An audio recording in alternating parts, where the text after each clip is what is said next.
In the meadow's gentle dance, a shimmering sprite takes flight, a testament to nature's art, a symbol of pure delight. With wings ablaze in fiery hues, behold the copper's grace, a poetic ode to fleeting life in this enchanting space. Welcome to a tale profound in nature's woven thread, where beauty and resilience converge, where fragility is wed, in realms where colors intertwine, a delicate charade, a living jewel of open skies, the common copper is displayed. Within its tiny form, a universe unfolds, secrets yet untold, a marvel painted by a brush, unseen but to the bold.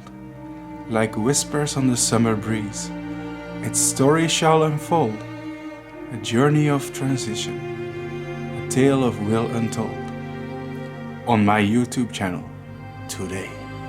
My name is Bart Coppens and I'm a YouTuber from the Netherlands. That's my home country, and in summer I tend to see this insect quite often. And that made me wonder, is it possible to study them a bit closer? Is it possible to breed this beautiful charismatic beast in captivity? I don't know. It should be possible, right? With the right attitude, everything is breedable. Even your mom. Anyway, in this video I'm going to try to show you the life cycle of the common copper butterfly, Lycaena phlaeas. Are we able to pull it off? I don't know. Welcome to this episode of ButterflyCycles. Let's start the intro.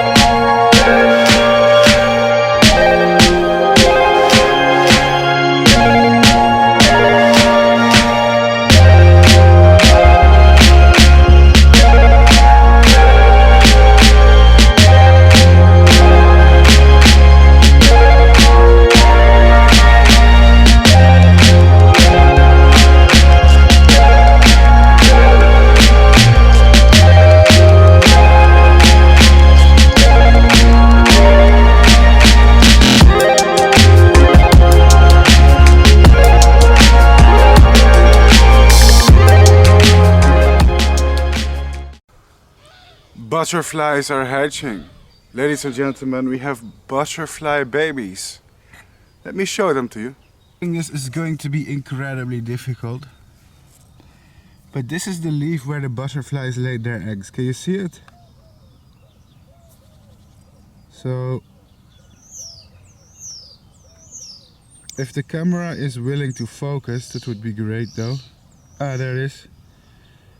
As you can see, the eggs are stupidly small. Like they're just a few millimeters in size. But also, as you can see, most of them, not all of them, but most of them have started to hatch, as you can see. Some are still about to hatch. But some of them have like a hole in it because a caterpillar has crawled out. These are the eggs of the small copper butterfly, the common copper, and they're eating dock and sorrel, and I'm about to place them outdoors in their enclosure, but first, for the first few days I rear them indoors. And if we zoom in here, these ridiculously tiny small things here are the caterpillars of our butterfly. Can you see that, guys? Is that not amazing?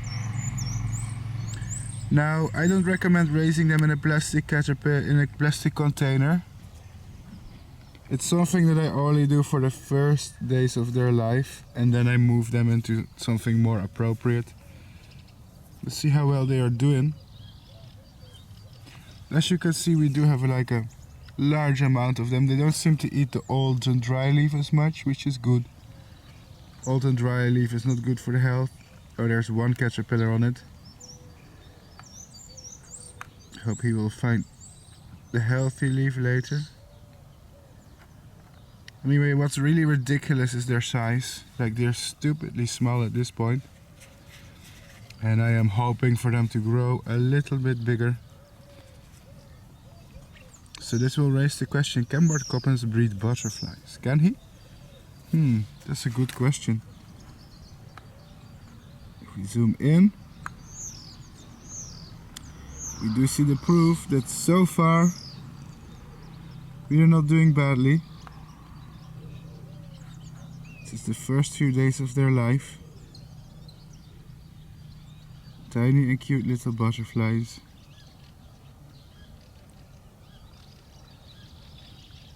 Can you see it?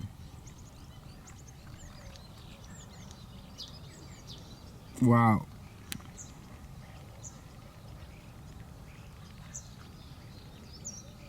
That's so cool. Great. Well, there's not much to see apart from little blobs who are like 1 or 2 millimeters big. So we're gonna close the container, and if they're doing well, I'm going to grow them outdoors in a more appropriate enclosure. And then we check back a few days later. Alright folks, our butterflies are now about 3 to 4 days old. I'm just every few days giving them a fresh leaf of Rumex,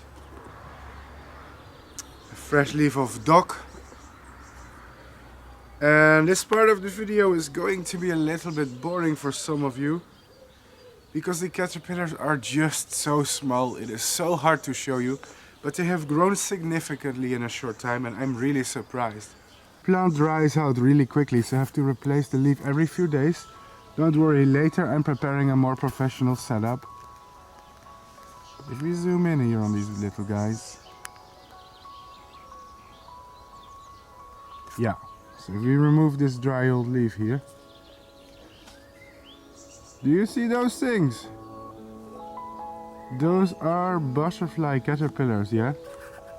Really, really small butterfly caterpillars.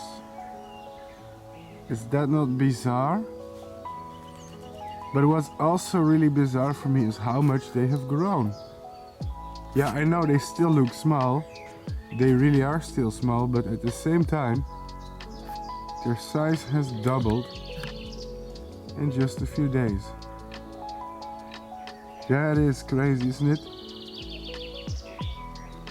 The common copper butterfly is really beautiful, so I will hope that you guys watch this video to the end, because the end result is going to be worth it. It's going to be worth sitting through this video.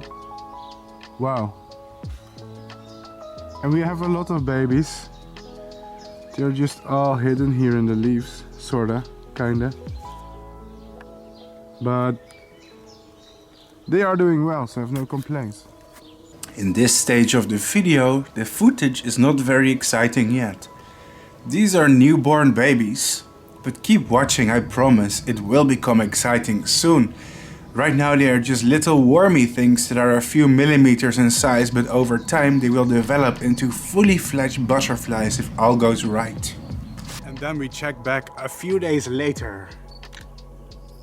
So, we're about 5 days later and we're in my garden and it's time for me to make a confession. I have lied to you. I'm sorry, I have lied. I'm a liar. You see? Rearing butterfly caterpillars in a plastic box with leaves is a terrible method of rearing them. And this is the biggest difference between breeding butterflies and breeding moths, is that on my channel, if you've seen my videos where I breed moths, you see that I raise the moths on cut branches of food plant, or I just pick leaves from the food plant and put it in the container so the caterpillars can eat it. For butterflies, this doesn't really work. I don't really know why, but I have found that butterflies, they need live plant. So, this is why I've been growing dock and sorrel in pots. Some of them is looking a bit pathetic, like this, but some of them have a healthy leaf. Yeah, my gardening skills, they need some improvement, sorry guys. Here I have another one. It seems to be managing. I think there's even a new leaf sprouting here. So that's good. We have some. So these species, they really eat rumex. They are very specialized in eating rumex of all kinds. So yeah, this is some rumex I've grown in pots. And today I'm going to release the caterpillars outdoors in my garden on the live plant. So first I'm going to get a cage, yeah, an enclosure for insects, a pop-up cage. Let's zip it open. There we go. And these are the live plants the caterpillars going to be living on. It's going to be their new home. So why didn't I do this from the start? Well, that's because this species is stupidly small. And I like to show you the babies. And if I put them here on this plant, they're just going to vanish, yeah? The babies are like 2 millimeter. I'm not going to find them if I release them in this enclosure until they are significantly bigger. But here we go. This is the real proper way to raise them. Guys, docks and sorrels are amazing plants. They're even edible. They're said to have like an acidic taste, sourish, and delicious in salads. I never tried myself. And they are the main food plant of the many copper butterflies, including the small copper. But they have one annoying trait, and that is that if you pick the leaf, as you can see, the leaf just dries out immediately, and that is really inconvenient. Like, it's shriveled up, it's small, it's dry, and this makes rearing the caterpillars in a plastic box like this super annoying, super challenging, because every day I need to change the food, because over time it just becomes like this brown, dry and dead.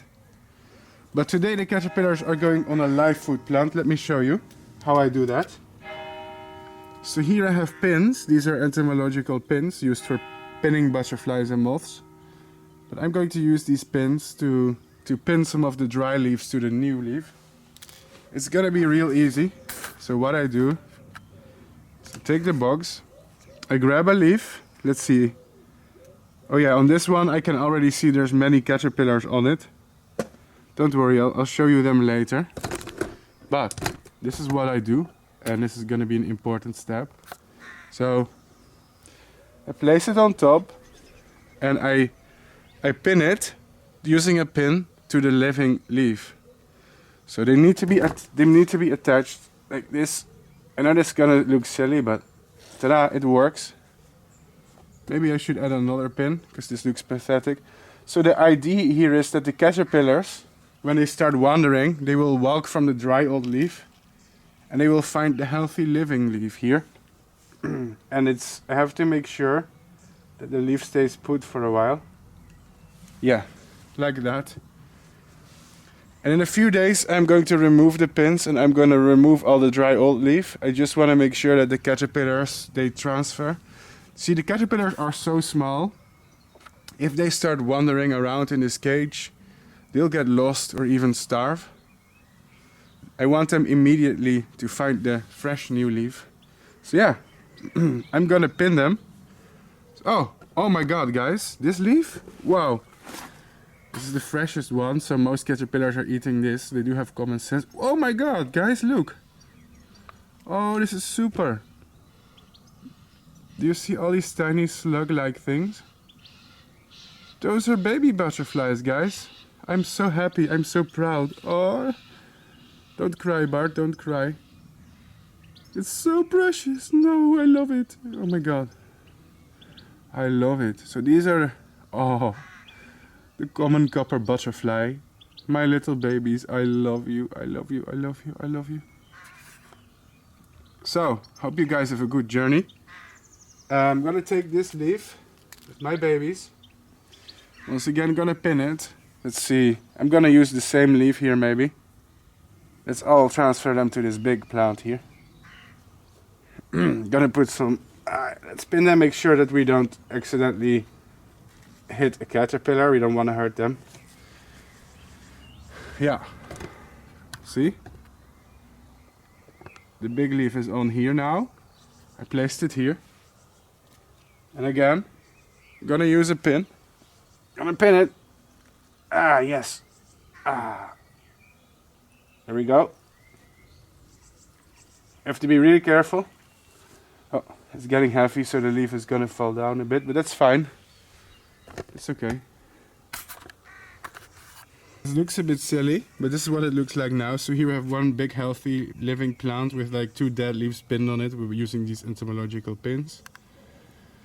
But the cool thing about caterpillars is they do have common sense. They can smell like, oh, the food that I'm eating is getting stale. Maybe I should wander around and I should find some fresh food.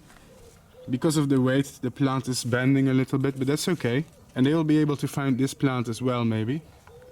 Covered in caterpillars, and I'm pretty much going to do the same to them, but on this other plant. Let's put the leaves here. Yep. Oops. And we're just gonna pin them. Ah, this is so awkward to film. I hope you guys can see this. It's hard to make this angle with my arm while filming it. There we go. Hi. And it's pinned on. Wow, guys. This is going to be such a fun experience. The caterpillars of the small blues and hair streaks, which is the Lycaena family of butterflies. If you're slightly into butterflies, you're probably aware of the family. Their caterpillars are so strange and slug-like. But I like them, they're charming. And what's also really cool is because these butterflies are so small, they don't use a lot of resources, right? Like, I don't have to grow a ridiculous amount of food plant. Probably just these few potted plants will be enough to rear dozens of butterflies just because they are so small and don't eat crazy amounts. I think when they are in the final instar, they'll be around maybe 1 or 2 centimeters in size. And then they'll start to eat significantly, but it's still nothing compared to like one swallowtail caterpillar. Oh man, they're so great. And as you can see, they have various sizes. Some are small, some are big. It's because the eggs of this butterfly kept hatching over a long time for some reason. Like a week later, when I thought the eggs were finished hatching, I had even more caterpillars hatch. I don't know, it's kind of strange. It wasn't very synchronized. How strange. But yeah, it's gonna be great. So, let's have one final look, but we need to be really careful here, yeah? Yeah, so this white, here is probably the biggest caterpillar here in the middle. Can we get a zoom on that? Sorry if I'm shaking, it's so small. Can you see that? That's awesome though, isn't it? Sorry for my shaking hands here, bro. Oh, that's awesome though. I'm guessing that's the 3rd instar already, maybe? These things go super fast. Yay!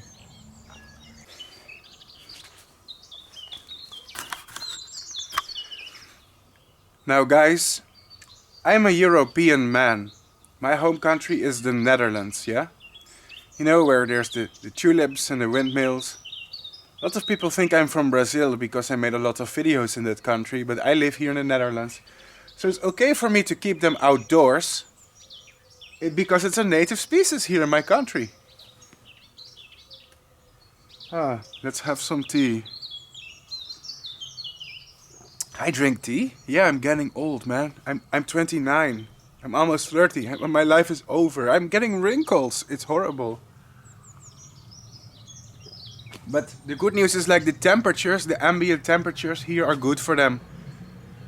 Yeah, it's a bit early in spring right now, but they don't really care, to be honest. The caterpillars will be fine. There's no more frosts. If it is a bit sunny, the plant will grow. So let's talk about what could go wrong here. What could go wrong in this situation? Well, it's all about the plants and keeping them alive. So the caterpillars, they don't really need any care anymore. They're going to rear themselves through to butterflies. The caterpillars are going to sit on that plant and eat every day. They don't need any other care. But to succeed in this project, I need to keep the plants alive. They want to be feeding on a live food plant. So that's going to be important. Don't overwater the plants. But also don't forget to water them if they're thirsty. It's all about the plants. If I can keep the plants alive, I'm pretty sure the butterflies are going to make it. Right? Also, sometimes their little pests like to invade. Like sometimes slugs. I don't know how they can get into these cages, but sometimes the slugs can get in. And if they do, they will like freaking consume the plant and all the leaves. And sometimes even the caterpillars. Sometimes they have ant infestations. Ants like to break in. Ants are carnivores and they can kill and eat some caterpillars, but also things like spiders, predators, wasps. So we really want to make this sure that this is closed. Nothing can get in, because in outdoors, this is the rules of nature. Yeah, carnivores sometimes like to break in and eat the caterpillars or just eat the plants. And I really hope that's not going to happen. But that's it for now. Let's have another sip of tea. Thank you for watching. If you like butterflies, there's good news. I'm gonna try some more butterflies this year.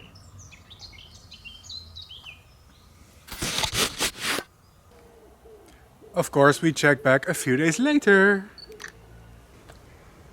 Well, my hair is looking horrible and so am I, but the caterpillars must be looking great. I feel like we should take a little peek inside to see what's truly going on here. We dismount the camera. There you go.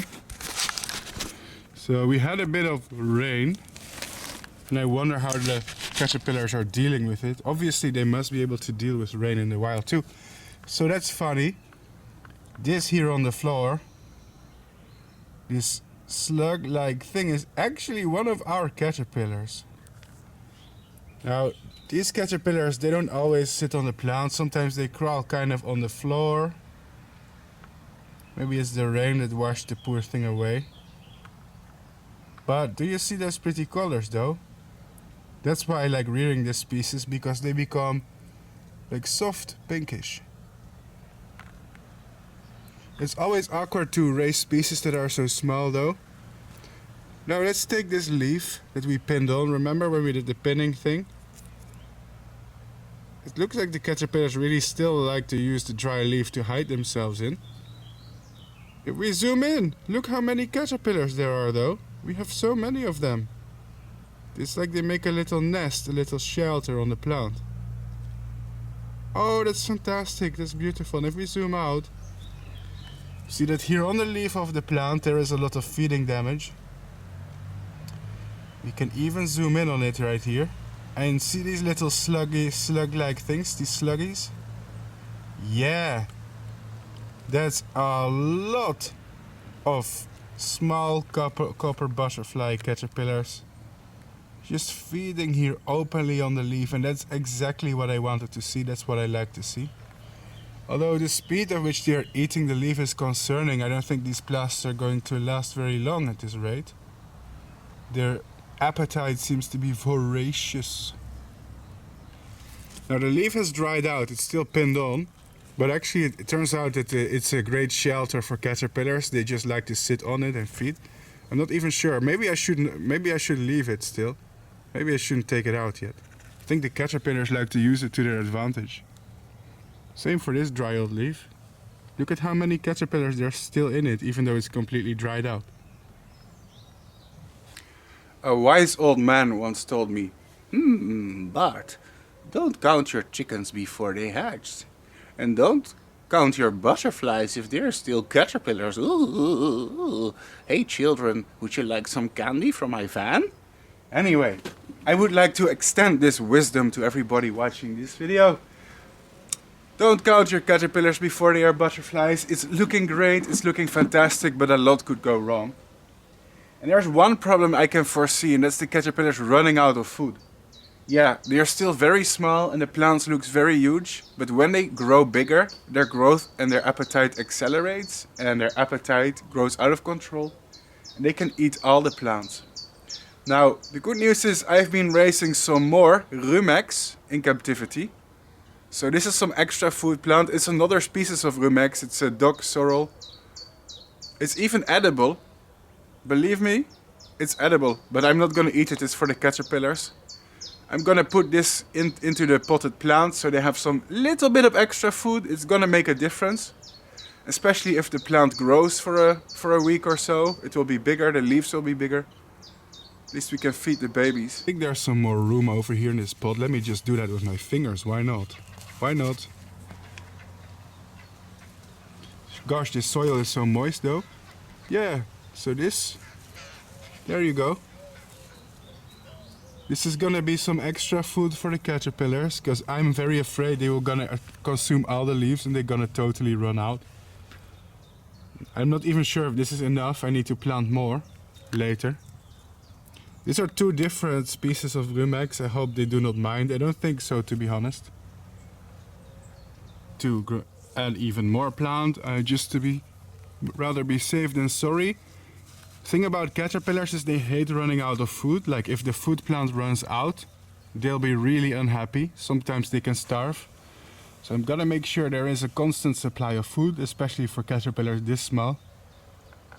Grab this leaf here and very gently turn it. Gently, gently. And we take a close-up here. Oh my gosh. What do we see? These tiny sluggy little things are, well, you guessed it right, more caterpillars, more babies. Well, they really aren't babies anymore. I think these are between instar number, I think most are instar number 3 right now. But I think we have some that are instar 4 and bigger. It's a mixed bag. They seem to have varying ages. Oop. Camera, focus for me. Now this is a really challenging episode because of the small size of the caterpillars. I'm thinking of how can I make this entertaining? How can I film these animals in a way that people can really see them? It's hard. It's really hard. My camera is struggling to zoom. I'm pushing the zoom to the limit here. But the bigger they grow, the more visible they will become for my viewers. And as you can see, they have very typical feeding patterns on the plant. They kind of eat the under layer of the leaf, but they leave they leave one layer intact. See that? Like these are not holes. They have this strange habit of creating, well, it almost looks like windows in the leaves by feeding on the lower leaf cuticle. But there's still a membrane. See that membrane? Like here's a membrane. Oops. I'm not sure why they do that, but this is a very typical eating pattern for butterflies from the Lycaenidae family, the small blues and such. Many of them, they don't really chew leaves, but they just graze the I guess the lower cuticle of the leaf, and they leave the top membrane. So that's funny. I'm not really sure how to explain it in English. I lack the vocabulary to explain botanical terms when it comes to describing which part of the leaf they're eating. But do you see that? See? Very typical, very, very typical feeding damage. So if you see this on a plant, there's a good chance that there's butterfly caterpillars of the Lycaenidae family. But we are successful. I don't know how many babies we have. It's hard to count them because they are so small. But I think we have like anywhere between 20 to 40 of them. One of the bigger caterpillars is already starting to show some of the pink-purple stripes.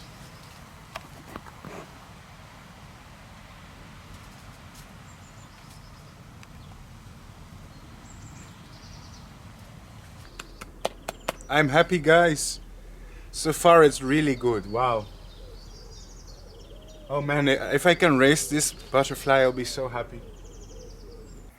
And then we check back a few days later. Great! Just when I wanted to make a video update on the small coppers, it's starting to rain. We have to be quickly because rain is really bad for my expensive camera. If it gets wet, it could break, so we have to go fast before it starts raining harder. Let me show you inside. So this is currently my biggest caterpillar by far. He's outgrowing the rest. Just for a quick comparison, most of my caterpillars right now are this size. I am not even sure what life stage this is because this is my first time raising them. This must be life stage. I think those bigger ones are life stage number 3.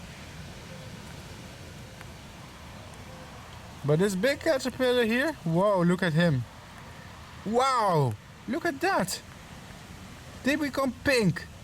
Have you ever seen a pink caterpillar though? Let's see if we can get some zoom on that. Because that's actually, this is stupidly beautiful. Yeah, it's a very small insect. So it's hard to see, right? Oops, too much zoom. It's a small insect, so it's hard to see its beauty. But look at that, it has a pink stripe on its back and like a pink border around its flank. That's actually beautiful. What a nice, beautiful little caterpillar it is. Wow. I'm actually super impressed. I'm really enjoying this project.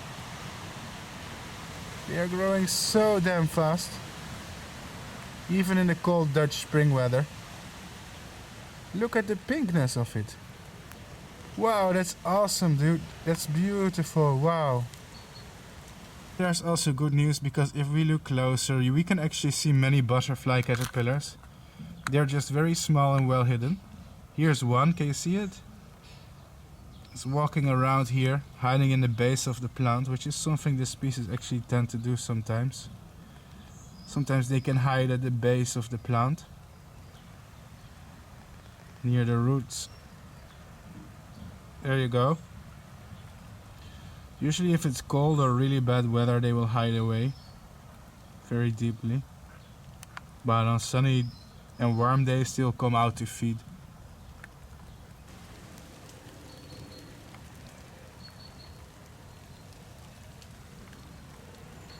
And if I turn over some leaves, we notice there's a lot of caterpillars on the leaves eating away. Let's get some of that good zoom. Ah, see that? There's a small caterpillar, and if we move the cam up, oh, let's get another angle of this.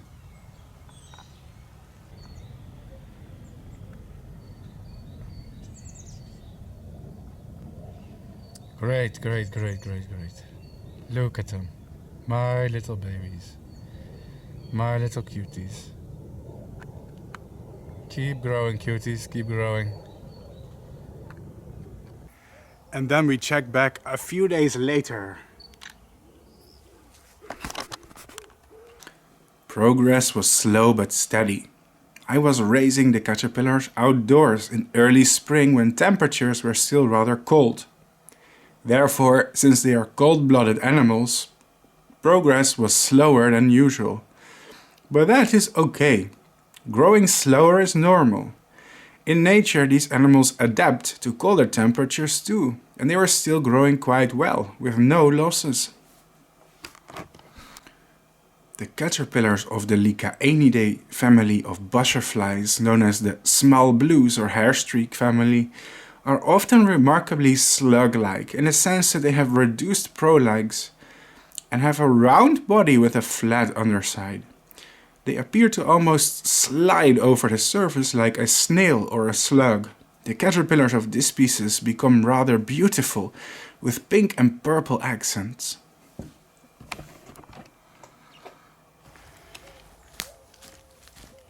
A few days later.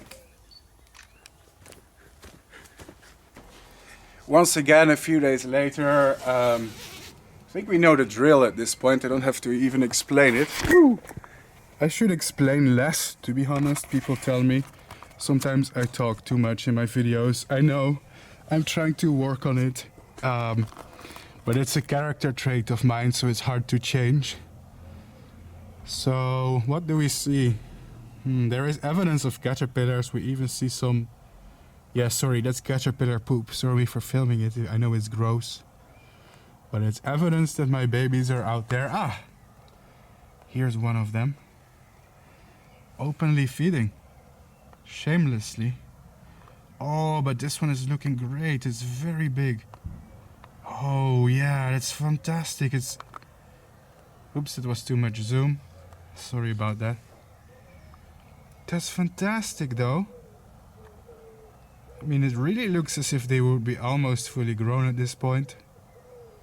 I can't really picture the caterpillars growing any bigger than this. Any bigger would be impossible almost, because the butterflies they turn into are really small. I don't see how a small species would have big caterpillars. This should be the final instar. And if we look around, we do see more of them. Here on this leaf. If we turn the leaf a little bit, yeah, look at that. Oh, yeah, here's where they are. Finally, they become very visible. So here's one. Next to my fingers. This one is feeding. Oops. Again, too much zoom. Yeah. They look actually well camouflaged despite the pink. Thing is, a lot of animals can't see pink color. Humans can, but some animals don't. So their camouflage is even better. But also the food plant that they eat sometimes turns reddish pinkish. So it's also camouflage. Wow, look at that, that's cool. These are not all my caterpillars, they are only some of them. Only some that I could find in 5 minutes. There are way more caterpillars. Now I'm going to say this, guys, I am not a fan of holding caterpillars. I think it's bad for them. It gives them stress. And the bacteria on your hand could be harmful for them or make them sick. I'm right now only doing it for some educational purpose and to monitor them. It's the first time I've ever even touched them or handled them directly, I think. Or maybe I did before and I forgot, oops. Usually I don't handle them, it's just for YouTube. But it is a good way to see how they are doing. And to see their size compared to my hand. Even though I do have large hands. Yeah, that's right, girls watching this, I have large hands, ooh. Anyway, as you can see, they are doing absolutely well.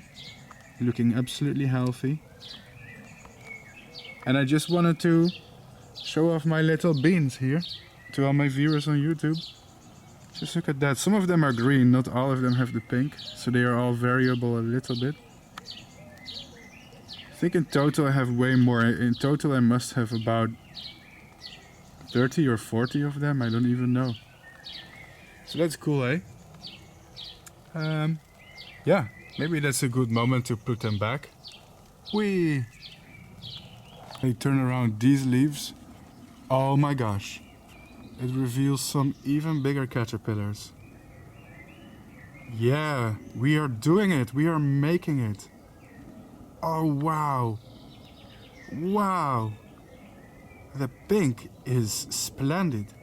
Wow, I did not expect this butterfly to have such nice caterpillars. Like, I've seen them in pictures, but never in real life for myself. And I realize they are much more gorgeous in real life than on pictures.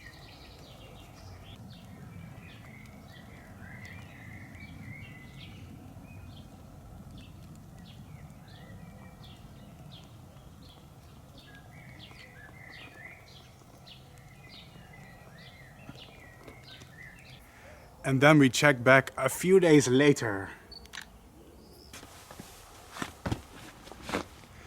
Today we're having more of the same. By the way, have you seen this? This is a cage with butterflies, but this is another species. It's cabbage white butterflies for another ButterflyCycles video. Spoiler. But what I'm filming right now is the routine checkup of the common coppers, and they've just grown. I'll show you. they've just grown like really big. And every day I'm checking back, like I'm like, oh, I'm expecting them to pupate. I'm like, how much longer can this project last? Just look at how big the caterpillars are, yeah? Look at how big they are, like this. Surely they don't grow bigger than this, do they?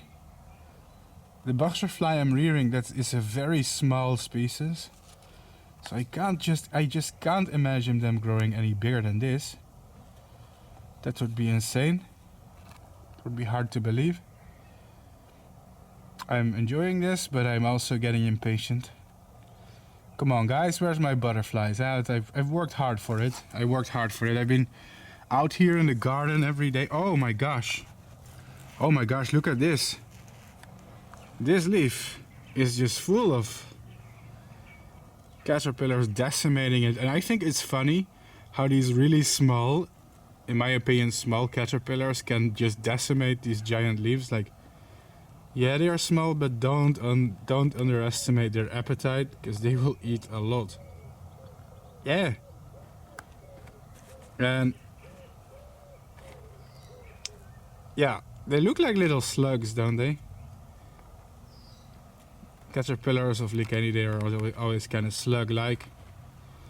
Common coppers, yeah? It's clear that they are doing really well. They're out in full force today. We can even see them just sitting on the vegetation. They're not even doing much effort anymore to hide.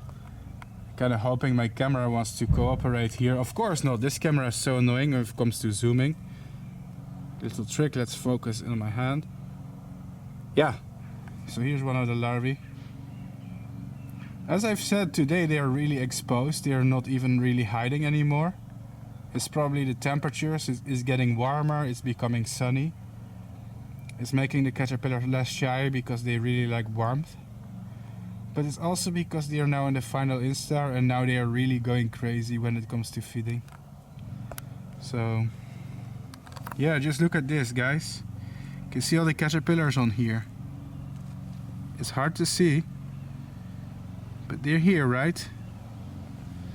God, I want to beat this camera up. It's always focusing on the background, most annoying thing ever. Come on. Who wants to see the damn background? We want to see the caterpillars. There you go. Stupid camera. Putting my hand in the back, it helps. Because the camera will focus on my hand and then we can check this. Just look at this, like, oh so many. It looks like a successful project. We're getting real close to the goal. They've decimated the small rumex, although the big, oh well, there you go. Oh yeah, the caterpillars, they're all over today. Like they're literally everywhere today. That's insane. That's insane. That's crazy, yo. Wow. Look at that. And I'm really just counting the days for the first one to just stab it up and spin a cocoon. It's about damn time. Just look at this. Wow. Here, guys. There's, oops, have to be careful, otherwise they're gonna drop themselves to the floor again, which is what they like to do if they feel threatened or intimidated. Just look at this leaf. Even more caterpillars. That's crazy, yo. These pink beans is what I like to call them. Yo. Boy, that's so beautiful though.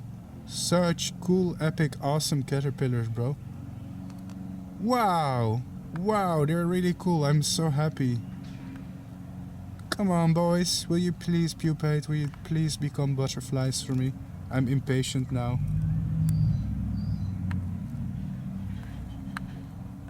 Yeah. Yeah, things are looking great. Thankfully there's enough leaves left. Sometimes they eat so much that they literally strip all the food plant away and the larvae starve because they've eaten all the plant. But I'm confident this is more than enough. Then I checked back a long time later. I think I neglected them for over 12 days. They were growing slowly but steadily, but the weather was a bit cold. Let me show you the update, however. Hello, yeah, there you go. Spoiler alert, guys, spoiler alert, I found the first pupa. Please pay no attention to these butterflies here behind me. This year I decided to study more butterflies instead of moths, which is unusual because I'm known as the sexy moth king himself. But I enjoy it. Butterflies are wonderful animals and I want to give them attention too. Let's dismount the camera as usual. Whoop! Sorry for that. This is always a bit awkward to do. So here in the back of the enclosure I noticed something and we're gonna need some zoom for this. So what we see here is two things. We see the lighting is not making this easy. Maybe I need to block it with my hand. Ugh. Back of the enclosure something interesting is going on. So we see two things here. The pink thing is of course is a caterpillar. But the brown thing next to it is a pupa. And this pupa has just spontaneously formed overnight. Now I'm surprised to see these ants. There's ants in my cage and they seem interested in the pupa. And I wonder what the science behind this is, to be honest. I looked through scientific literature and I found some references between ant interactions and pupa and larva interactions of the common copper butterfly. But interestingly, to my knowledge, these larvae do not have nectar glands or nectar secretions to bribe the ants. So the ants are getting nothing out of these interactions. So what's going on here and why are the ants interested in the pupae?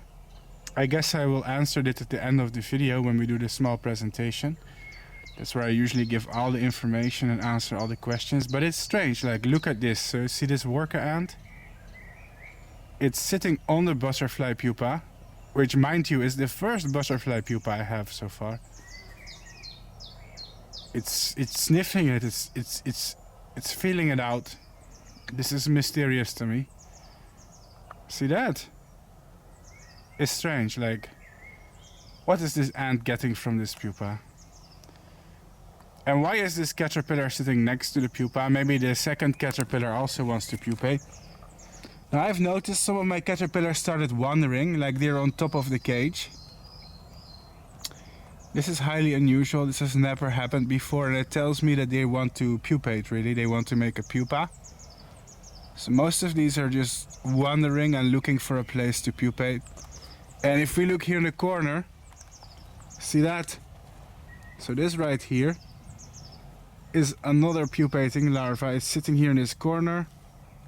We have to be careful with the zipper, so yeah. This caterpillar I'm pretty sure is gonna turn into a pupa as well in about 24 hours. Yeah, so it seems the caterpillars many of them have entered the wandering stage, which is the life stage in which caterpillars stop eating. Like they're completely full, they don't need any more food, they're fully grown. And they start to wander as they lose interest in eating anything. And they start to look for a safe place to pupate. And one of them has done that overnight. I was very surprised this morning to just find one surprise pupa out of nowhere. As you can see, the rest is still managing well. They're really beautiful. I'm really super enjoying this experience. I've raised a lot of moths in my lifetime. The evidence on my channel, but I haven't really raised many butterfly species. I think I've raised less than 10 butterfly species in my life. I'm really a specialist in moths, but that's about to change because I'm raising more butterflies this year. Oh, look at it. So here's my pink little bean. Sounds like I'm describing a clit, but I'm really talking about a caterpillar. I should cut it out. Oh my god, that was really inappropriate. I'm so sorry. Pink little bean. Jesus. Sorry guys, I'm childish sometimes. Let's keep this family friendly. Just a disclaimer. My channel is not necessarily kid friendly. Okay, I don't make videos for a young audience. If you are a parent, you should supervise your children when they are watching YouTube videos. If they are below the age of 13, they shouldn't be watching anything on YouTube unless it's YouTube Kids. Just a little disclaimer in case people get angry.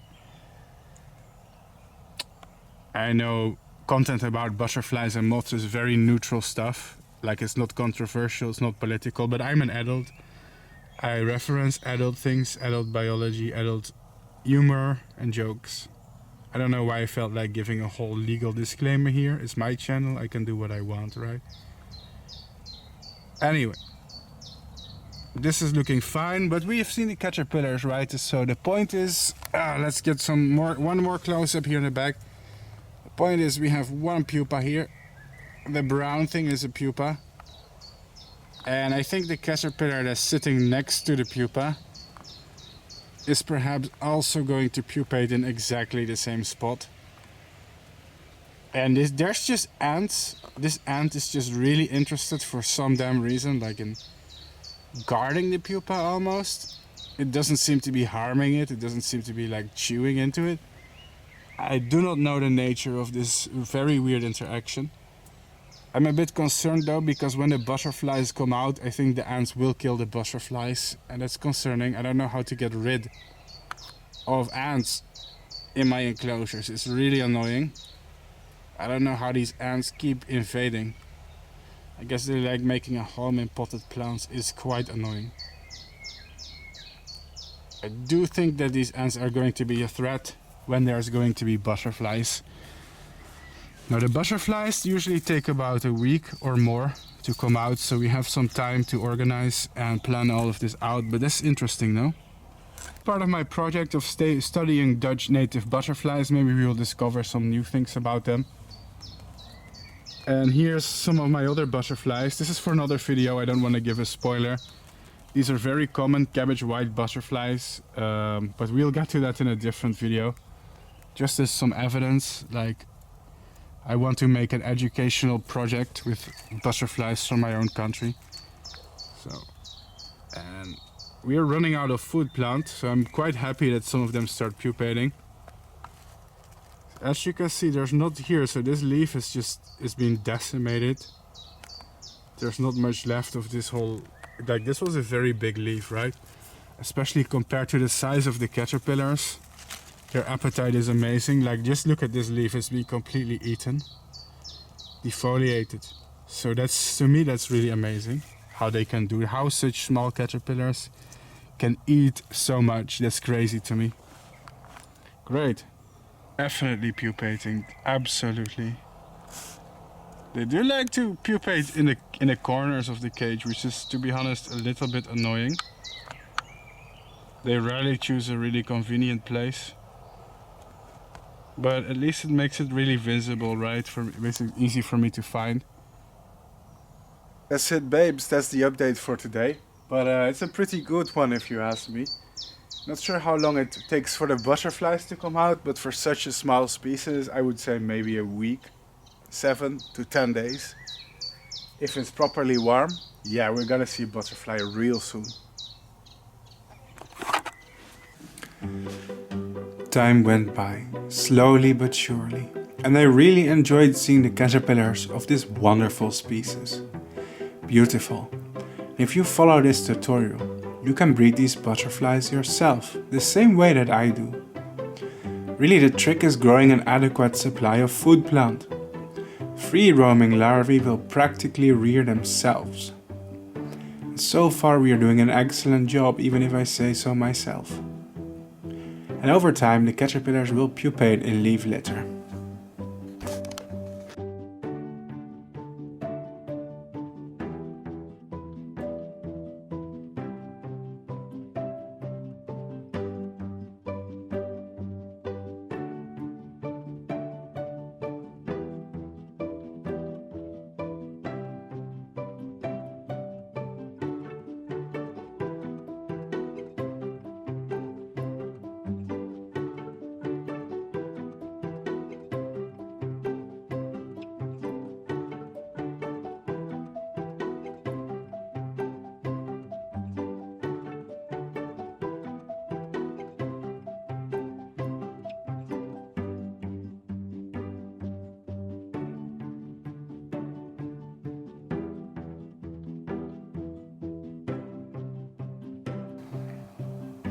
These are the pupating caterpillars.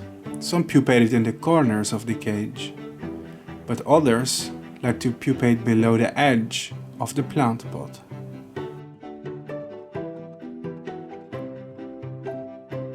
But guys, here are just a few of the pupa. Just a few of the pupa that we raised. In reality, there's way more. I think we have like 20 or 30 pupa in total. This is a small amount that I could find. Look at them and their cool variations. Some of them are almost reddish, while the majority are brown or gray. Really cool color variation. It's definitely not going to be long before any of them turn into butterflies. So that's gonna be awesome. I cannot wait. I'm really excited personally to see this development. Look how small they are. So here in this plant pot, I'm just gonna scatter them here in the soil. They can hatch here on the floor. They don't have to hang. Sleep well, my little babies. Pupae are very small and color up in about 2 weeks, and after that time they are almost ready to transform into amazing butterflies.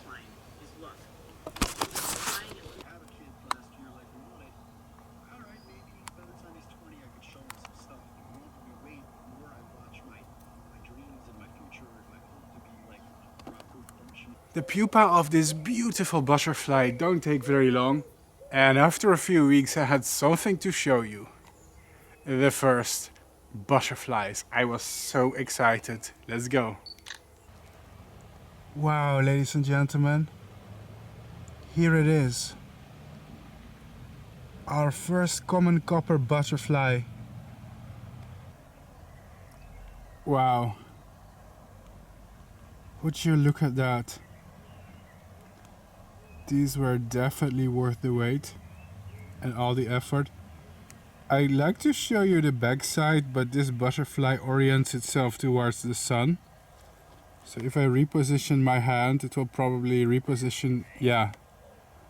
So I should be turning the cage around. Such a cute and beautiful species. Well, people, would you look at that?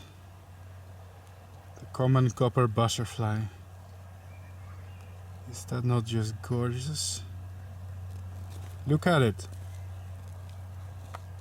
So currently it's late in the evening, so the ambient lighting isn't even that bright. But this butterfly's colors are very bright. That's what it's all about, isn't it? Very beautiful, very remarkable.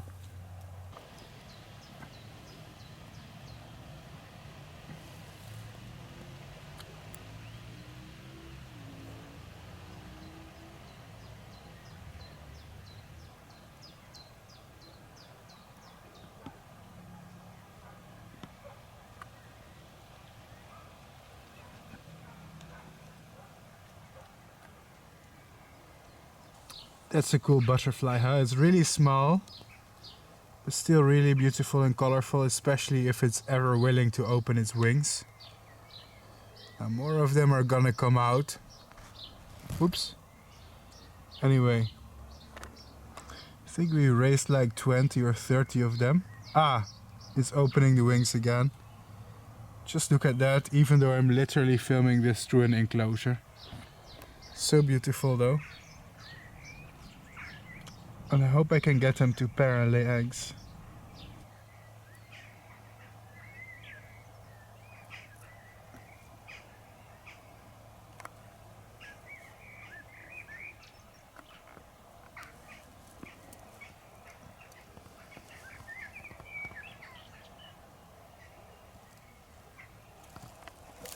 That definitely gives me some motivation. Let's zip it up and check back in a few days. And then we check back a few days later. Guys, would you look at that? Suddenly there's already several butterflies. I just woke up and now there's 3. Yeah. So it looks like the pupa of our butterflies are hatching. And now we have got several of them. Have to be careful because I'm filming this through an open cage. We don't want them to escape. But they like to hang out here in the back usually to catch the most sunlight, so we can use that to our advantage. There you go, that's fantastic. So guys, let me show you how to feed butterflies in captivity. First you need some cotton wool. Yeah, this one looks a bit old because I used it many times, but don't worry. Next you put some honey on it. Yeah, this is bee honey from honeybees. Let's hope I have enough left. The bottle is starting to be a little bit empty. Come on. Yep. So now there's honey on here. Next you need to pour some water on it. Just like that. So it's all soaked. And this is now saturated with honey water. Next step is you put it on top of the butterfly cage. Yeah, here just on top. And the butterflies, they will go to the top and drink through the cage and drink the honey water. And if you don't believe me, here is the proof that they are actually feeding. You can see their little tongue or proboscis is extended. They are definitely sipping the honey water right now.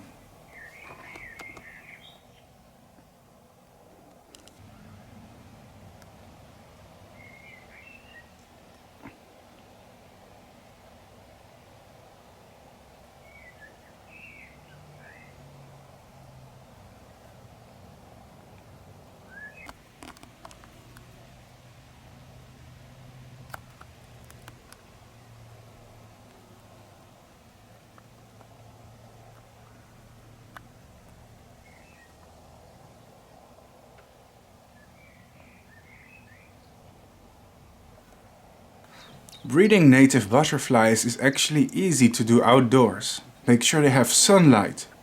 But they also need some plants in their enclosure to provide shade, so they can hide from the sun if they are overheating.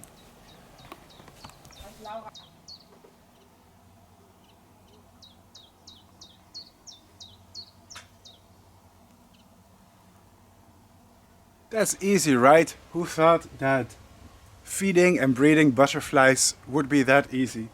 This morning I was very happy when I woke up because I just opened the cage and not only do we have more butterflies, something really special happened.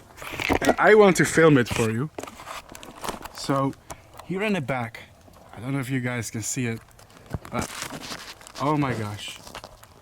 These two butterflies are pairing! Yay! This is a mommy and a daddy butterfly making babies. Now if I touch them, there is a chance the pairing could be disrupted, so I have to be really gentle. Really gentle. My God, here it is, ladies and gentlemen. Here is the proof that if butterflies feel comfortable in captivity, they will in fact mate. I don't have to tell you that these two butterflies are mating. They are doing the sexy time. That is right. That is completely true. And it's only taken us a few days. These butterflies seem to be very easy to mate in captivity. The trick was giving them sunlight. They really want to be in a sunny place. But also make sure they have some shade in their enclosure so they can cool down and don't get roasted alive by the sun. Regular feeding with nectar. And that's it. For me, guys, this is a really happy moment, right? I never expected to get this far, this fast. But really, they are mating. Can you see that? Our attention, our level of care has paid off. And it seems these butterflies don't really need a large enclosure at all. It's probably because they are small. So for a small butterfly, it's easy to provide a lot of space, adequate amount of space. But yeah, it's also a natural pairing. I never had to hand pair them or anything. They just did it themselves. So I actually have two mixed bloodlines, so there is a chance that this is not inbreeding. Wow, that's so cool. Butterflies mating. So butterfly matings, they tend to last very short, usually 15 to 20 minutes. It's because it makes them very vulnerable in the wild when they are like this. And it's funny is that they will attach themselves by their abdomens, so they're literally stuck together for a while they are mating. That's really interesting and funny. See that? They're literally stuck by the abdomen. It's actually the same thing that moths do, and if you watch my channel, you've seen this a million times. You've seen that moths mate this way, but it's cool to see it with butterflies for once. It's a nice change. Actually, guys, this small butterfly species is a small miracle.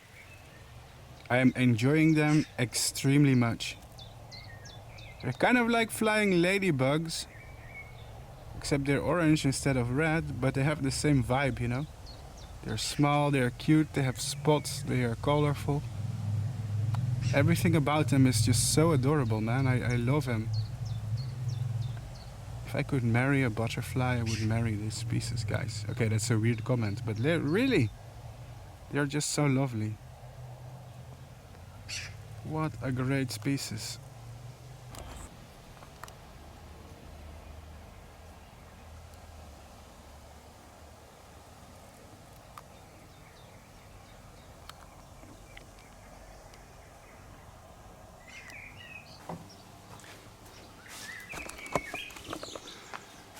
Everything went really smoothly.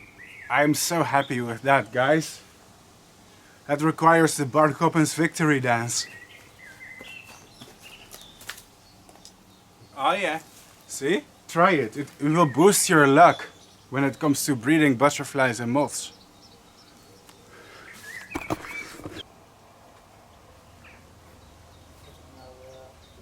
Huh?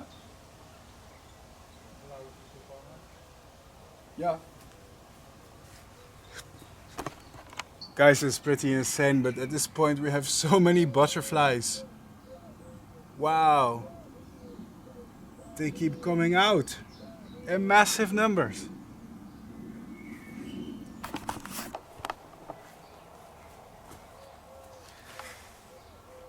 Now, believe it or not, but I like to count my butterflies at night.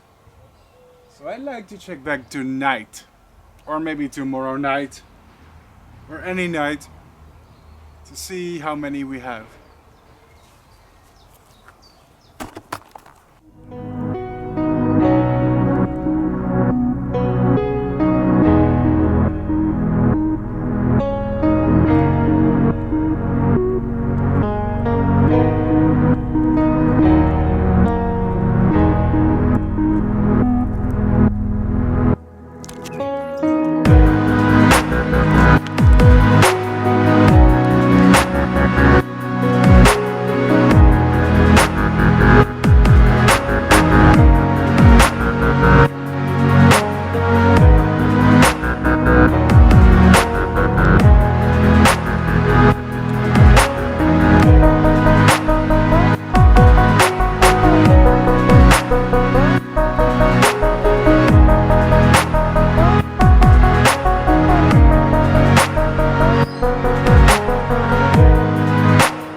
Well guys, here's a spoiler alert. This could be one of the final updates, but the females have been laying tremendous amounts of eggs. Well, at least they started laying eggs. Let's see if I can carefully remove the host plant from their enclosure without letting the butterflies escape. No escaping butterflies, please. No! Okay, one escaped. Okay, one escaped. But it's okay, it's a native species. It's native to my country. I have foolishly let some of my butterflies escape, hence the screaming just now. But it's okay, it was just 1 or 2 butterflies. We have like I think we have like 20 of them anyway. But guys, do you see these white... I don't know if I can show it because the zooming is so annoying to do. Do you see these white orbs here? These white pearly things? Yeah. So those are the eggs of the species. And it means the females have started to lay eggs as of today. And each of these eggs, of course, is gonna become a new butterfly. So again, let me show this to you. Let me show this, sorry guys, this it's really challenging to film. These tiny things. Can you see it? Stupid camera, please focus. Gosh, this is the most annoying thing. There you go. See those white little things? Yeah. Butterfly eggs. Butterfly eggs. Guys. Many butterfly eggs. And that means that on this plant the females have started laying. Well, we already saw them pairing, so we know they are fertile. Easier if I film it in the shade. But as you can see, the eggs of the plant are now completely covered with eggs.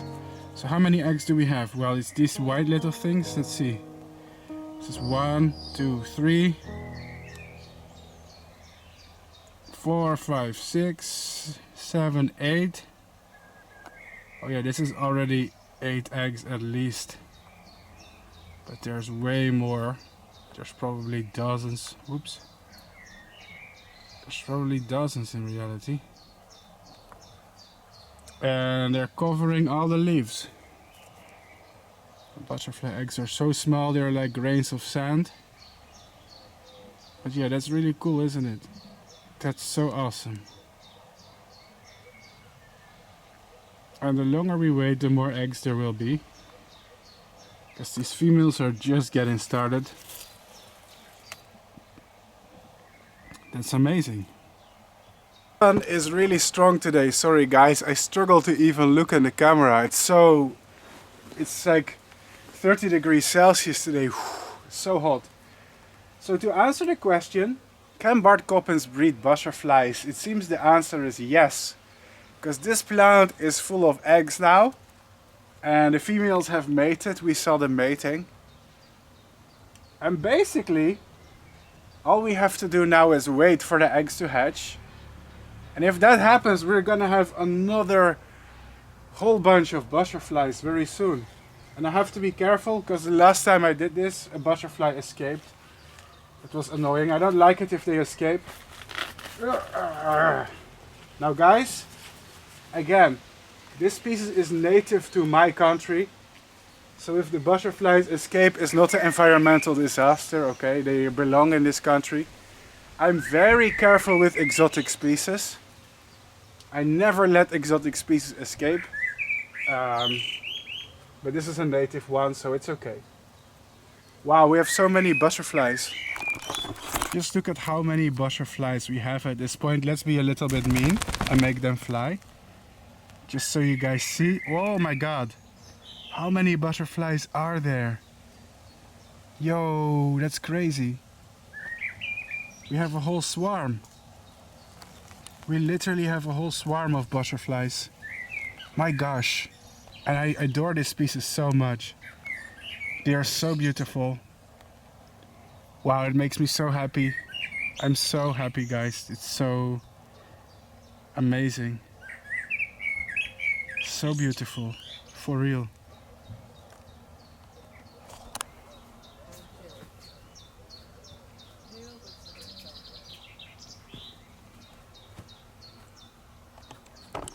bet you're all curious to see how the butterflies are doing.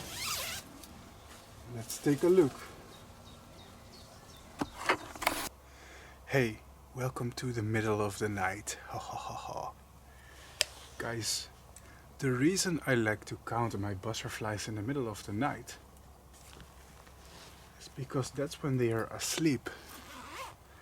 And thus, they are easy to handle and docile. Just to do a quick count, I want to collect them in a container that I have here. Basically,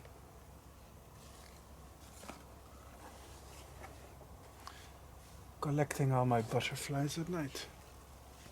It's very easy because they're literally asleep. There we go. Wow, okay.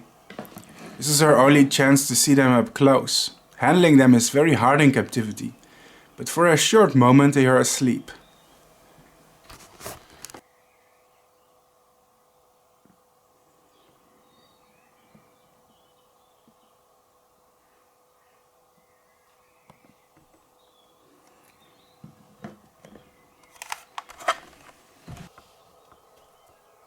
Alright guys, here we go. Here's some of the butterflies. It's not all of them. Don't know how many of them we even have. Like almost 20 of them. This is why I like to count them at night though.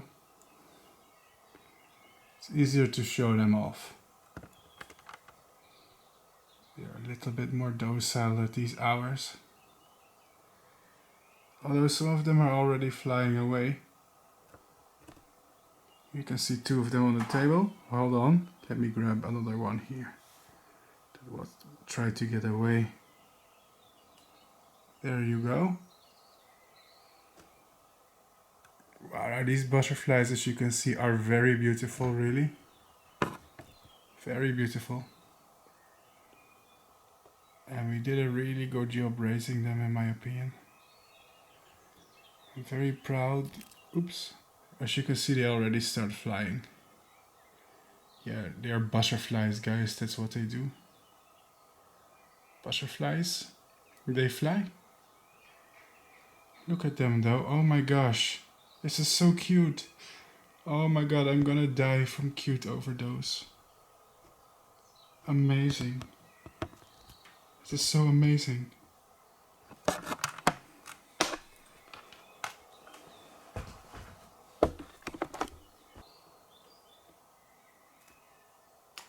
That's about all I can show you before all of them literally fly away, which is incredibly annoying. But yeah, once again they are butterflies. It's what they do, isn't it? That was a funny little moment though. Box full of butterflies, eh? How often do you get to see that? Turns out breeding this species was so much easier than expected, and everything went almost perfectly. This video will turn out perfectly, just how I imagined it. So why do I breed butterflies in the first place? Isn't it better to leave them alone? Well, the truth is, not only do I research insects full-time, I'm also an educational YouTuber that makes videos about them and their life cycles. And I have one of the biggest websites on the internet that documents the life cycles of Lepidoptera. Pretty much, I am documenting the life cycle of as many species as I can within one lifetime for the sake of education and research. Most of the time I raise moths, but today I decided to do a species of butterfly instead.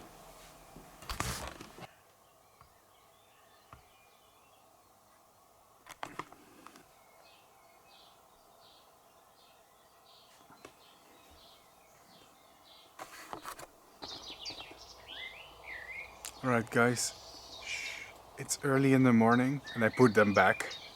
Why? Why did I put them back?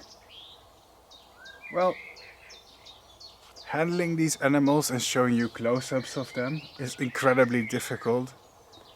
Even with the slightest disturbance they fly away immediately. I struggled to make close-ups indoors just now, and that was at night. Yeah, I love these butterflies. It's an amazing species. They're really pretty. But like taking good pictures or close-up is almost impossible. They're very frightened, and for good reasons, of course. But I put them back. I released them from the box. Hopefully they're gonna lay a lot of eggs for me soon. If you look closely, you can see this butterfly laying an egg. It's hard to capture this event on camera, but yes, my female started laying eggs.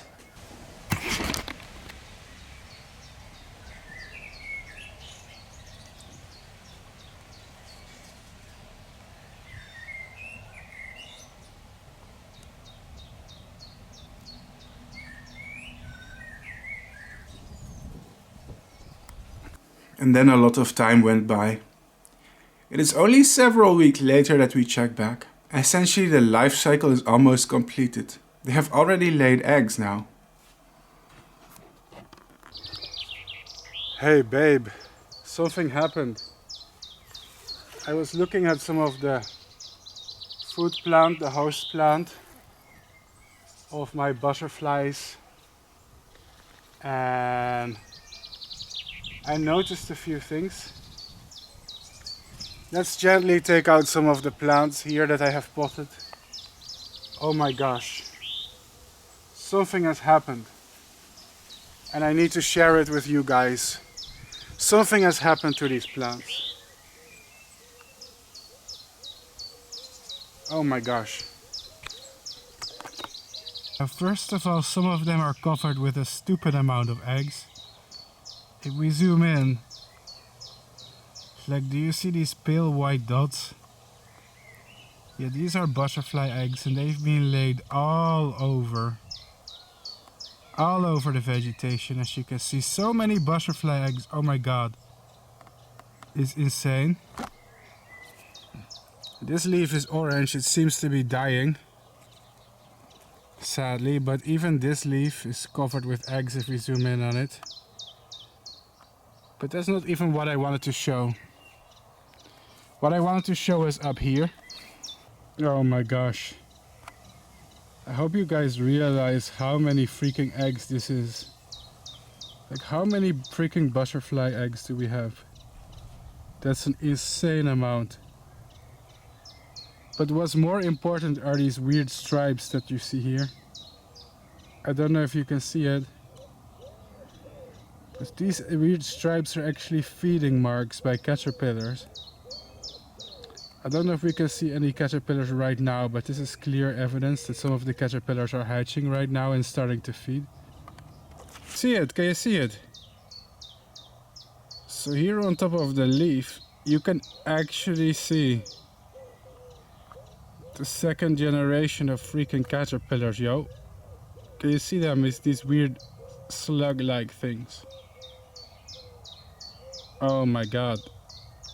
Now guys, I have come to the conclusion that the life cycle is pretty much completed at this point.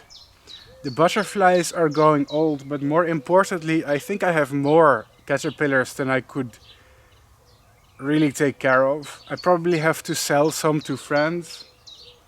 I have to sell some to other butterfly breeders and exchange them for different species.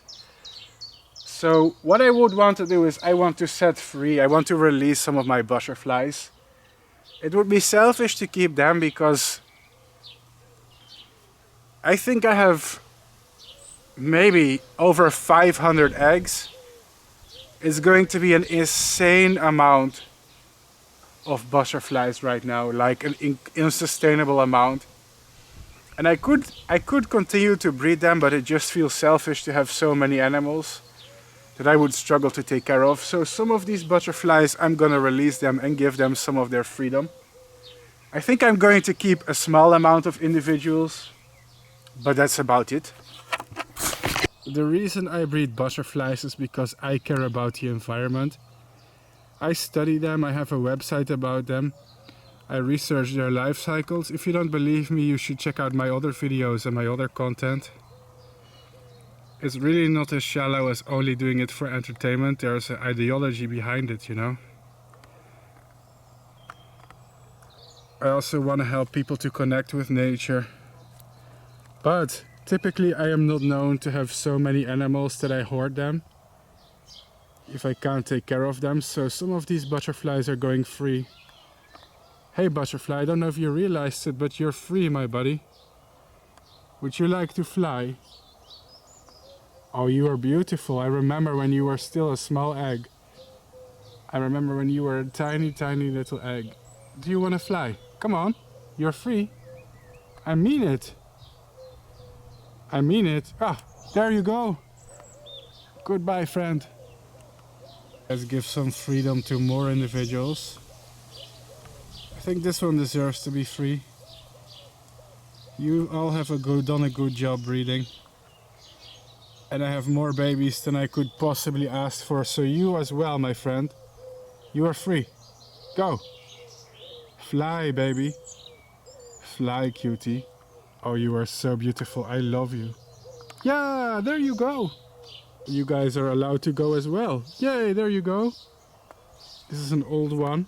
They're starting to get old at this point in the video. They're like 3 weeks old. So some of them are showing signs of old age, such as deteriorating wings and color. But you're never too old to gain freedom. Bye, butterfly. Yeah, there you go.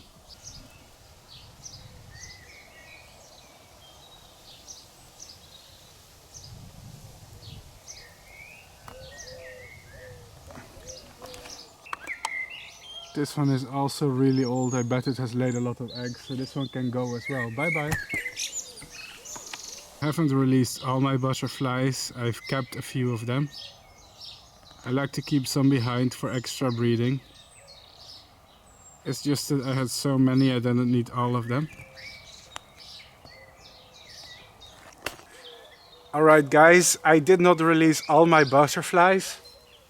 But I think I released a good dozen of them. I think before I had about 20 butterflies, and I have 1, 2, 3, 4, 5, 6, 7, 8, 9, 10, 11.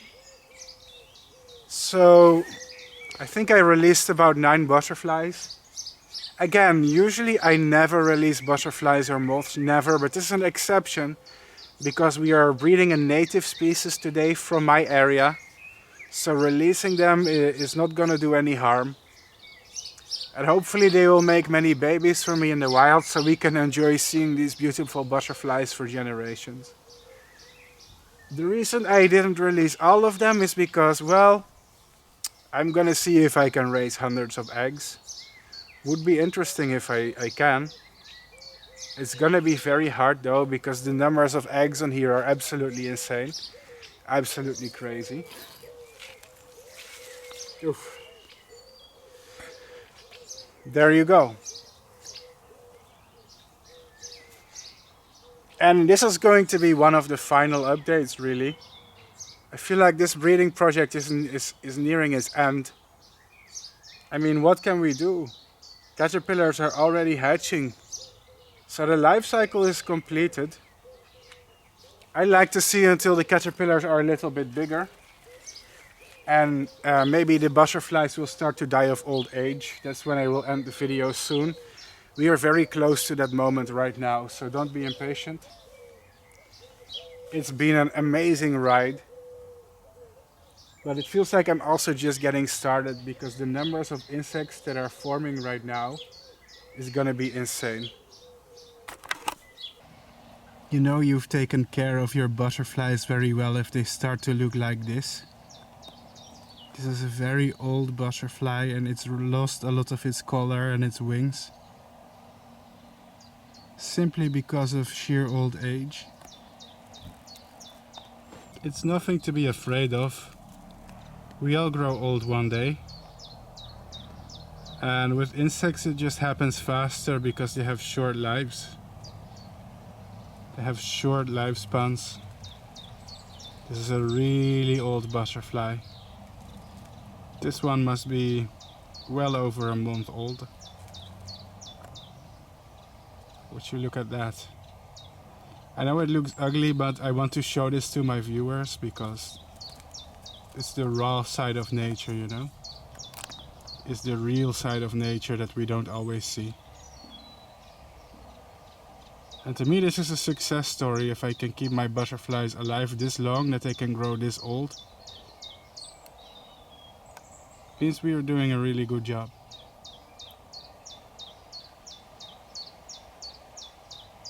Such a cool species.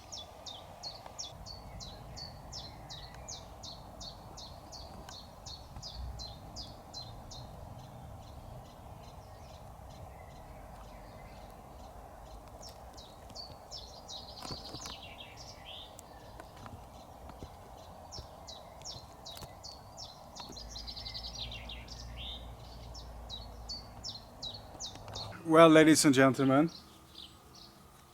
that was pretty much it.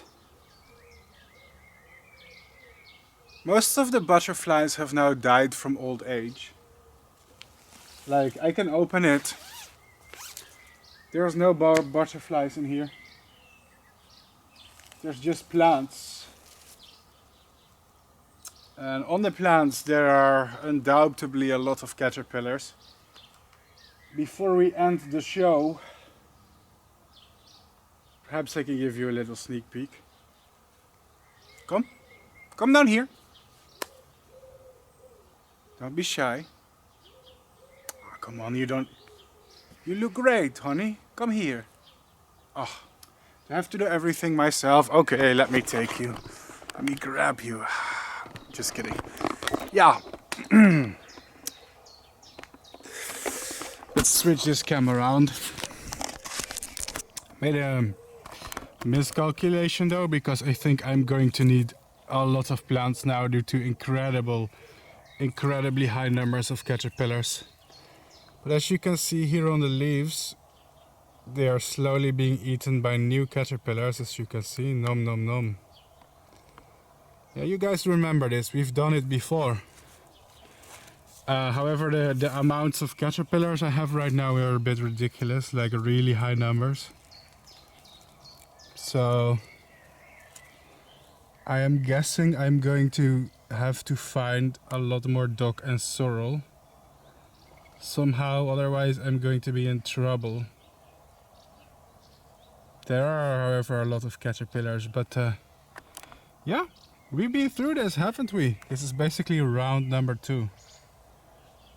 And here's our little slug-like babies. Feeding and rooting and tooting. I have no idea how many we have, but there's like literal hundreds right now. I've never had this many larvae. Like the butterflies have laid literally hundreds of eggs. Like, look at this leaf. Oh god, guys. As you can see, there is a lot of larvae here, like in several life stages too. Small ones, large ones, it's a whole mix, as you can see. Wow. That is crazy though. Really large plant here, there are literally hundreds. Don't know if you can see them. But like literally hundreds. See these small tiny things? Yeah. They're quite well hidden along the nerves of the leaf, along the leaf veins. If you look closely, man, no exaggeration, there must be literal hundreds in this plant right now. Most of them are actually feeding here on the top leaves, because those, I guess those are the most nutritious. Don't even know if I can show it. Yep, there's even more caterpillars. How many do we have? It's insane. Now guys, when I started this channel a long time ago, I kinda got famous on the internet for my ability to breed moths. But people question my ability to breed butterflies. And that's because I've been talking about butterflies for a long time on this channel too. I like butterflies and moths. Believe it or not, I like them both. But butterfly breeding is something I rarely did in the past, but I want to practice more and make more breeding tutorials. But to answer your question, am I capable of it? The answer is yes. We did it. We just completed the life cycle of the common copper butterfly, Lycaena phlaeas. Thank you guys for watching. I highly appreciate it. Now, the show is not over because in the series ButterflyCycles we film the life cycle of a butterfly. Basically from egg to butterfly and preferably back to egg, so to have the whole full life cycle. But we also have an educational part at the end where I talk about their ecology, the ecology of the species that we observed this time in great detail. So let's start part number 2, the educational part, the discussion.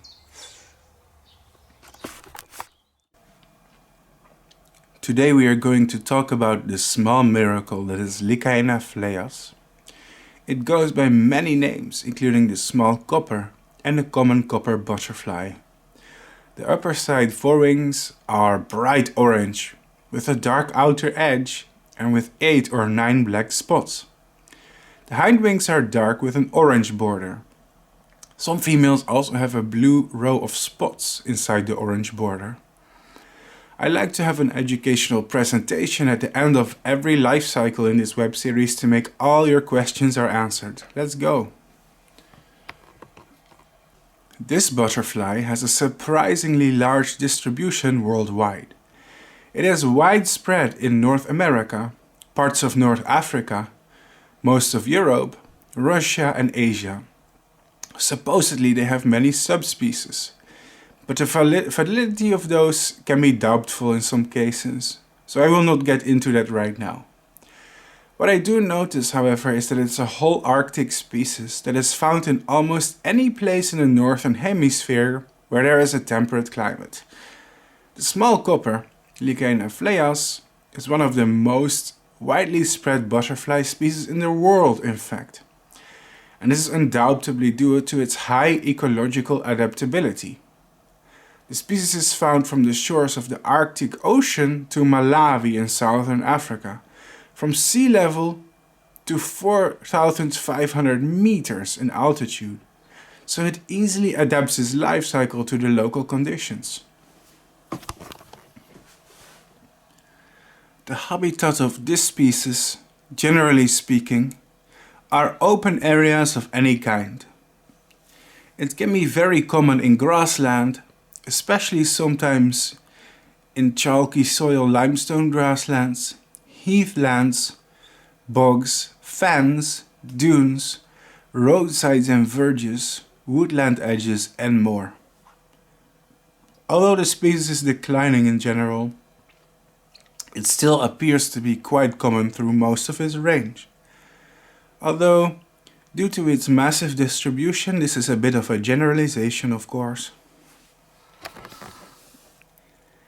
This species is associated with its only food plant, docks and sorrels.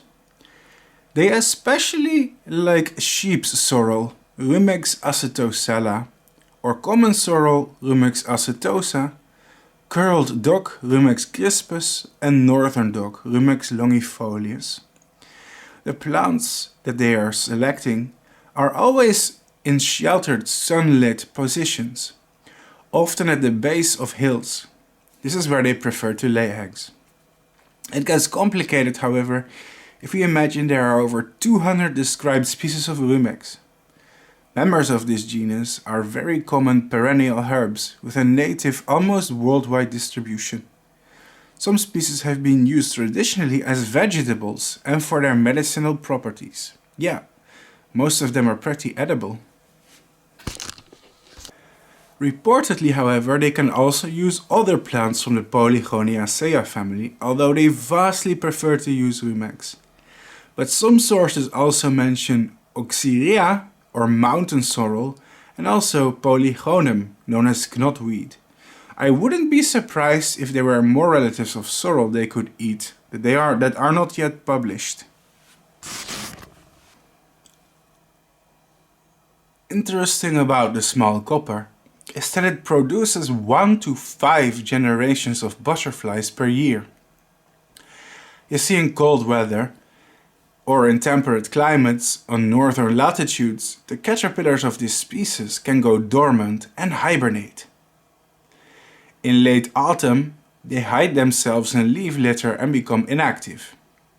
And the caterpillars can remain dormant for months, until rising temperatures in spring wake them up from their hibernation. In the high north, there are only 1 or 2 generations per year, depending on the summer conditions. But in the Mediterranean areas, there are up to 4 or more generations per year, and the species may be on the wing throughout the year. This is remarkable, because it means the butterfly can easily adjust the number of broods in any locality to the local climate. In northern latitudes with short summers, they can produce as little as 1 single brood before hibernating, while in some warm, nearly tropical places such as the Canarian Isles, not the Caribbean, the Canary Isles, big difference. Here they can produce up to 5 generations a year.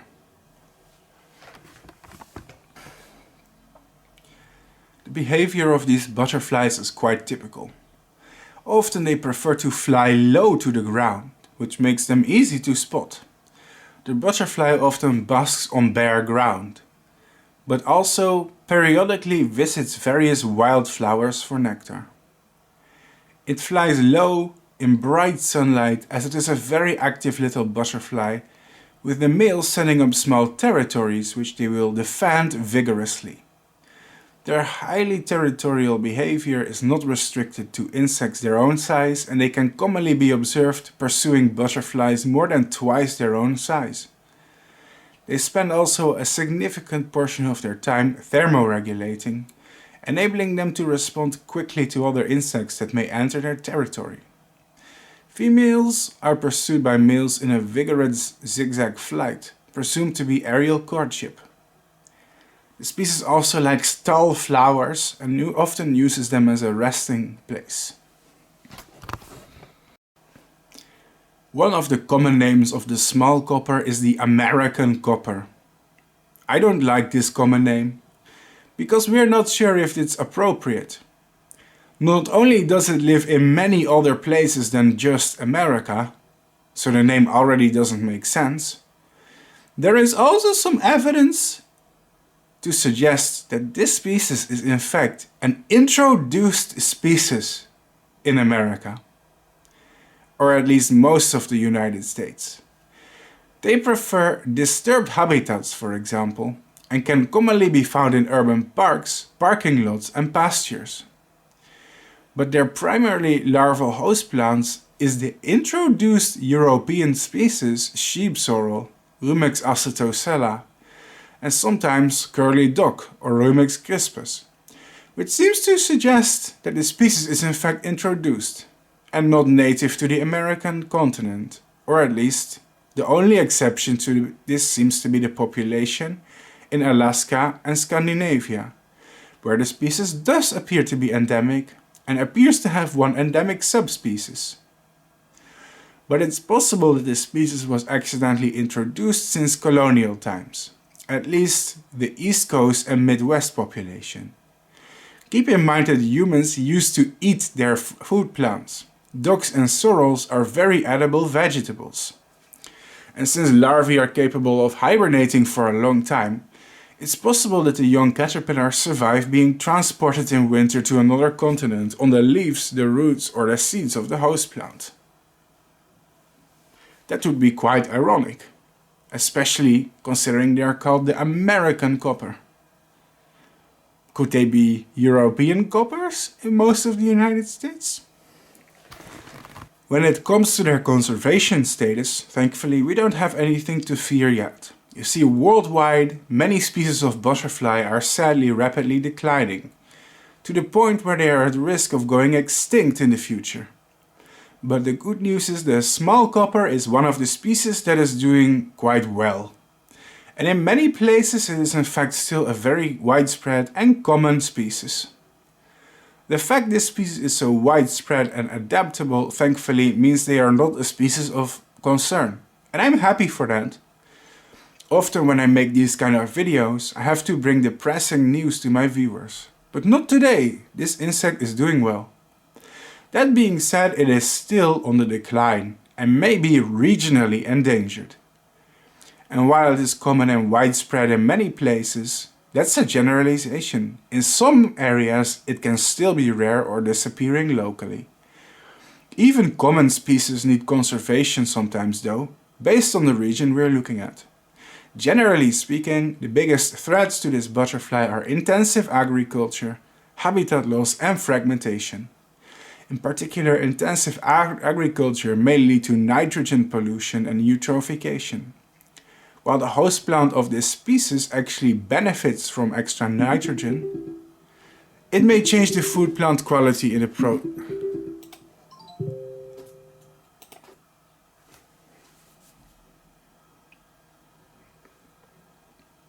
In particular, intensive agriculture may lead to nitrogen pollution and eutrophication. While the host plant of this species profits from nitrogen, it may change the food plant quality in the process. Of course, intensive agriculture also simply makes the surface area unsuitable for many butterflies if crops are being grown. And on top of that, the pesticides that can be involved. And of course, habitat loss, as slowly human development encroaches upon their habitat. These are generic threats that many species of butterflies face, including the small copper. These were the basics of the life cycle and ecology of the small copper butterfly. For this species, it's very important that open habitats are preserved. This includes the presence of many flowering plants. Butterflies usually exist as a network of local populations between which there is some interchange of adults to form a meta-population. Management should aim to maintain this population network across the landscape, accepting that not every locality may be suitable at any one time, although some core sites will be. The progressive loss of habitat suitability across a landscape or new barriers to dispersal can lead to loss of local populations and eventually regional extinction of a species through the breakdown of metapopulations. Grassland is the single most important habitat for butterflies and certainly for the small copper, and abandonment is the biggest single threat. While abandonment can temporarily lead to good conditions for many species, it can soon lead to scrub encroachment and eventual loss of suitable breeding conditions as open grassland turns into woodland. The maintenance of open grassland is thus essential, usually by the maintenance of active traditional pastoral systems, including livestock grazing and hay cutting. It's also very important to target agriculture.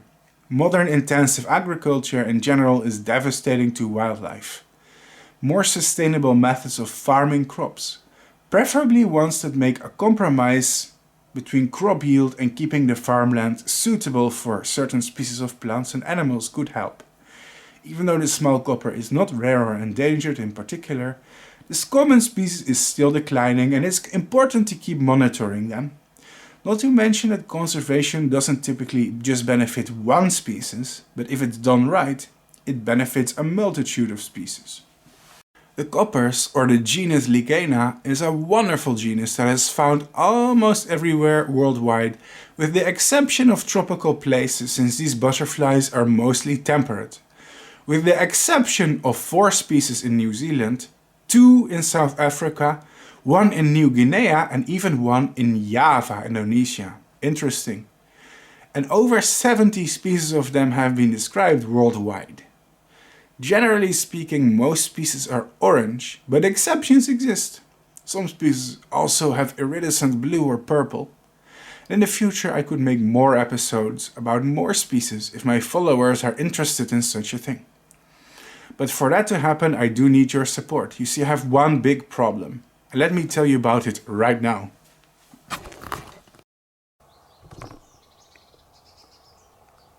Now guys, before we go, I want to thank you all enormously for watching this episode of ButterflyCycles. What is ButterflyCycles?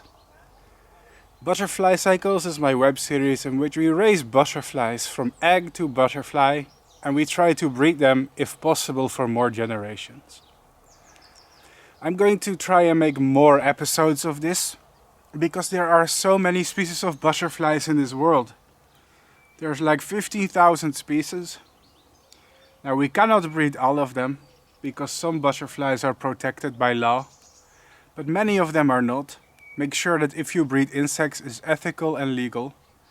I do this for documentation purposes and entertainment purposes, but also educational purposes, because I'm pretty sure you learned a lot during this episode about a species of butterfly that maybe you didn't know that much about them before, but now you do. So thanks for watching. But before I end the show, I have to say, guys, if you want me to make more episodes, I'm going to need your help. You see, here's the thing. YouTube has completely demonetized my YouTube channel. My YouTube channel at the moment has over 30,000 subscribers. I get over 100,000 views per month on all my videos collectively. Basically, thousands of people tune in to watch my videos. And I've made over 1,600 butterfly and moth related videos on YouTube. I am perhaps the most prolific creator on the internet when it comes to insects, and especially Lepidoptera. However, my dilemma is I am putting so much time, so much effort into this YouTube channel, and I'm not really making anything out of it beyond what people donate. Now, before I go on, I want to say I am not entitled to anything, okay? I don't want to be one of those entitled YouTubers or entitled streamers. You don't have to give me anything. I'll be happy if you just enjoy the show. I am here to give people information for free about insects, so they appreciate the environment more, so they will learn about insects, so they will, people will start respecting insects and the environment. If that happens, I will be very happy. That being said, it is very hard to run this channel. It is genuinely very difficult. And that's because normally if you are a successful YouTuber and you make videos that get thousands of views, you get in a YouTube partner program and you get monetized. And when people click on your videos, there will be advertisements in the video, and these advertisements are generating money. Ad revenue is the name. However, YouTube said my content is not suitable for monetization. I sent them many emails and they never explained to me why. So basically, YouTube demonetized my channel and they never told me why.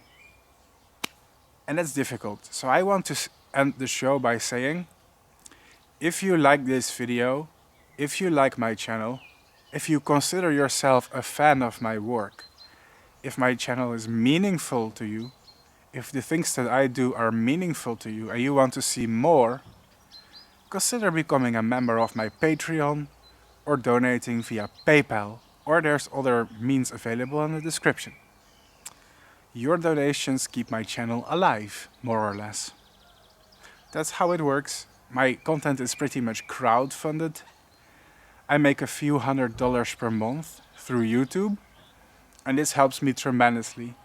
And all this money that I mentioned are donations from my generous and loyal viewers.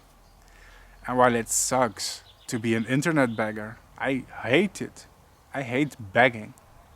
But I have to. I don't have any other options right now. And I do want to continue this channel. I do want to continue making videos like this one. But you have to understand the production time of these videos is insane. Like, this video took several months to film, edit, and write. Anyway, if you are a member on my Patreon, especially that's where I sell subscriptions to my channel to people, you're also getting stuff in return. Especially if you are a member of the higher tiers on Patreon. So there's a system with several tiers. The lowest tiers, they cost like $1 per month. The higher tiers cost like $5 or $10 per month. But you're actually getting things from me in return. Because I have been designing merchandise. Do you see these two mugs here with moths on them? So this is a moth from Africa that I raised years ago. This is my picture. And here's one with the Spanish moon moth, Graelsia isabella. It's beautiful, isn't it? And what's cool is that people who become members of my channel on the website Patreon can earn these things by staying a member. It's a loyalty program. So basically, the longer you are a member, the more rewards you're going to build up over time, essentially. Some people can earn stickers. I've been designing stickers. So this is a Spanish moon moth sticker. And this is the kind of stuff I send to people who are members of my Patreon. So if you like the show, consider becoming a member of my Patreon for as little as $1 a month or more. And if you do, ta-da, this is the kind of stuff that you may get in return. Depends on the tier. Thanks for watching. And thanks for listening to me, even though that was cringy. I have to bring this stuff up to keep the channel going. Hope to see you next episode. There's a lot more butterflies that I am going to try to breed. Ciao.